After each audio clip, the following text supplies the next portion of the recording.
ಹೌದು. ಅದನ್ನ ಕೇಳಿದ್ದು. ನೀವು ಡೆಲ್ಲಿಗೆ ಹೋಗೋದು ಬೇಡ ಅಂತೀವ, ನಾನು ಅಪ್ರಿಷಿಯೇಟ್ ಮಾಡಿದೆ, ನೀವು ಓಡಾಡ್ರಿ ಅದನ್ನ ಹೇಳ್ದೆ ನಾನು. 60 ಕಿಲೋಮೀಟರ್ಗೂ ಹೋಗ್ತೀವಿ, ಸಮಯ ಉಳಿಸ್ಲಿಕ್ಕೋಸ್ಕರವಾಗಿ ಹೋಗ್ತೀವಿ. ನೀವು 37 ಕೋಟಿ ಆಗಿರ್ಬೇಕಾದ್ರೆ ಹೆಂಗೆ ಹೋಗಿರ್ಬೇಕು ಅವರು?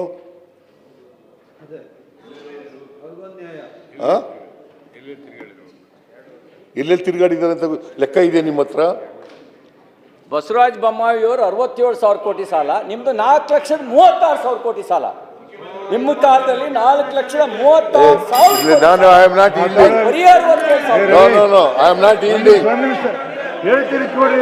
I am not yielding. ನೋಡಿ, ಐ ಆಮ್ ನಾಟ್ ಯೀಲ್ಡಿಂಗ್. ಕೇಳಿ ಕೊಡಿ. ನೋಡಿ, ಒಂದು ನಿಮಿಷ ಸೀತಾರಾಮ್.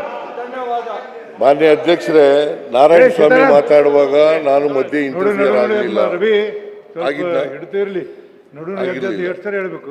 ಮಧ್ಯೆ ಇಂಟರ್ಫಿಯರ್ ಆಗಿದ್ರೆ ಯಾರು ಪರ್ಮಿಷನ್ ಹೇಳ್ಬೇಡಿ. ಇದು ನ್ಯಾಯಯುತವಾಗಿ ಚರ್ಚೆ ಆಗತಕ್ಕಂಥದ್ದಲ್ಲ. ಪ್ರಜಾಪ್ರಭುತ್ವ ಸಂಸದೀಯ ವ್ಯವಸ್ಥೆಯಲ್ಲಿ ಲೀಡರ್ ಆಫ್ ದಿ ಹೌಸ್ ಮಾತಾಡುವಾಗ, ಚೀಫ್ ಮಿನಿಸ್ಟರ್ ಮಾತಾಡುವಾಗ ಮಧ್ಯೆ ಮಾತಾಡೋದು ಇದು ಸಮಂಜಸ ಅಲ್ಲ. ನಾನು ಈಲ್ಡಾದರೆ ಮಾತಾಡಿ, ಅಥವಾ ನಿಮಗೆ ಪಾಯಿಂಟ್ ಆಫ್ ಆರ್ಡರ್ ಇದ್ದರೆ ಮಾತಾಡಿ. ಅದು ಬಿಟ್ಬಿಟ್ಟು ಸುಮ್ಮನೆ ಡಿಸ್ಟರ್ಬ್ ಮಾಡಬೇಕು, ಡಿವೇಟ್ ಮಾಡಬೇಕು ಅಂತ ಮಾತಾಡೋದು ಇದೆಯಲ್ಲ, ಯಾವ ಆರ್ಡರ್ ಇಲ್ಲ. ನೀವು ಮಾತಾಡುವಾಗ ನೀವು ಟೀಕೆ ಎಲ್ಲ ಮಾಡಿದ್ರಿ. ಸುಮ್ಮನೆ ಕೂತಿದ್ದೆ ನಾನು, ಅಸೆಂಬ್ಲಿನಲ್ಲಿ ಸುಮ್ಮನೆ ಕೂತಿದ್ದೆ ನಾನು. 3 ಗಂಟೆ 6 ನಿಮಿಷ ಅಶೋಕ್ ಅವರು ಮಾತಾಡಿದ್ರು. 3 ಗಂಟೆ 6 ನಿಮಿಷ.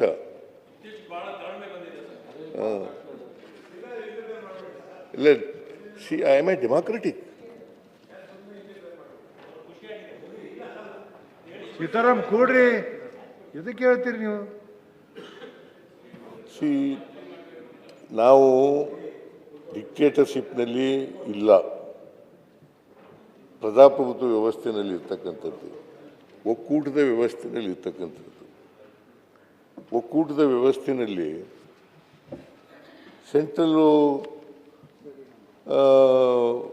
ಗೌರ್ಮೆಂಟನ್ನು ಮಾತಾಡಬಾರ್ದು, ಹೋಲಿಕೆ ಮಾಡಬಾರ್ದು ಅಂತಂದರೆ, ನೋಡ್ರಿ, ಯಾವಾಗಲೂ ಕೂಡ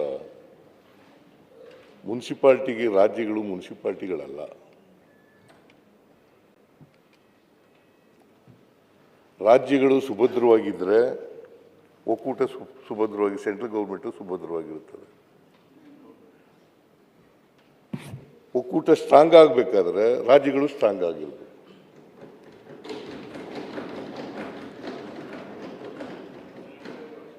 ಅದರಿಂದ ನಾವು ಕಂಪೇರೇ ಮಾಡಬಾರ್ದು ಅಂತ ಹೇಳಿದ್ರೆ, ನಾವು ಒಕ್ಕೂಟದ ವ್ಯವಸ್ಥೆ ಒಪ್ಕೊಂಡಿದ್ದೀವಿ. ಹಾಗಾದರೆ ಕರ್ನಾಟಕದಲ್ಲಿ 4.5 ಲಕ್ಷ ಕೋಟಿಗೂ ಹೆಚ್ಚು ತೆರಿಗೆ ವಸೂಲು ಮಾಡ್ತೀವಿ ನಾವು.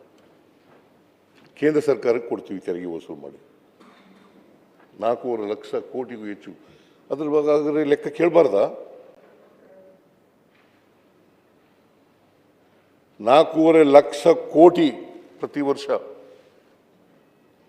ಈ ವರ್ಷ 25-26ರಲ್ಲಿ 4.5 ಲಕ್ಷ, ಸುಮಾರು 5 ಲಕ್ಷ ಕೋಟಿ ತೆರಿಗೆ ಕೊಟ್ಟಿರೋದು ಕೇಂದ್ರ ಸರ್ಕಾರಕ್ಕೆ.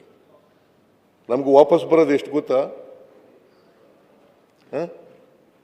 ಹಾಗಾದರೆ ಹಣಕಾಸು ಆಯೋಗ ಯಾಕೆ ಮಾಡ್ತಾರೆ? ಹಣಕಾಸು ಆಯೋಗ 5 ವರ್ಷಕ್ಕೊಂದು ಸಾರಿ ಸಂವಿಧಾನದಲ್ಲೇ ಇದೆ ಹಣಕಾಸು ಆಯೋಗ ಮಾಡಲಿಕ್ಕೆ. ಹಣಕಾಸು ಆಯೋಗ ಯಾಕೆ ಮಾಡ್ತಾರೆ? ನಮಗೂ ಕೇಂದ್ರ ಸರ್ಕಾರಕ್ಕೆ ಸಂಬಂಧನೇ ಇಲ್ಲ ಅಂತಂದರೆ ಹಣಕಾಸು ಆಯೋಗ ಯಾಕೆ ಮಾಡ್ತಾರೆ? ಸಂವಿಧಾನ ಯಾಕಿದೆ? ಒಕ್ಕೂಟದ ವ್ಯವಸ್ಥೆಯನ್ನು ಒಪ್ಕೊಂಡಿದ್ದೀವೋ ಇಲ್ಲ? ಅದರಿಂದ ಮಾನ್ಯ ಅಧ್ಯಕ್ಷರೇ, ನಾವು ಒಕ್ಕೂಟದ ವ್ಯವಸ್ಥೆಯನ್ನು ಒಪ್ಕೊಂಡಿರುವಾಗ ಇದು ನಮ್ಮ ರಾಷ್ಟ್ರ, ನಮ್ಮ ರಾಷ್ಟ್ರದ ಆಯವ್ಯಯನ ಬಗ್ಗೆ ಚರ್ಚೆ ಮಾಡಬೇಕು. ಹೋಲಿಕೆ ಮಾಡ್ತಕ್ಕಂಥದ್ದು ಅತ್ಯಂತ ಅವಶ್ಯ. ಅದನ್ನು ಬಿಟ್ಟು ಮಾಡಲೇಬಾರ್ದು ಅಂತಕ್ಕಂಥದ್ದು ಇದೆಯಲ್ಲ, ಅದು ಸರ್ವಾಧಿಕಾರಿ ಧೋರಣೆ.